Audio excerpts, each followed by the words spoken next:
So I finally got my engine back from the machinist the other day, yesterday. So at the moment I've taped it all up and just painting it. Took me pretty much all day yesterday to tape it up. Don't want to get any paint on the new surfaces. I dare say I will, but as much paint as I don't get on there, the better, really, sort of. So, painting this today, the both sides. Hopefully it comes out alright. I've already noticed you can fucking see little bits of fluff and shit in it. See there? Fucking hate painting shit outside. But, what do you do?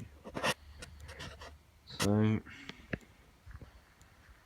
we'll probably get another video once it's done. From my parts I'm starting to organise now. She's all underway.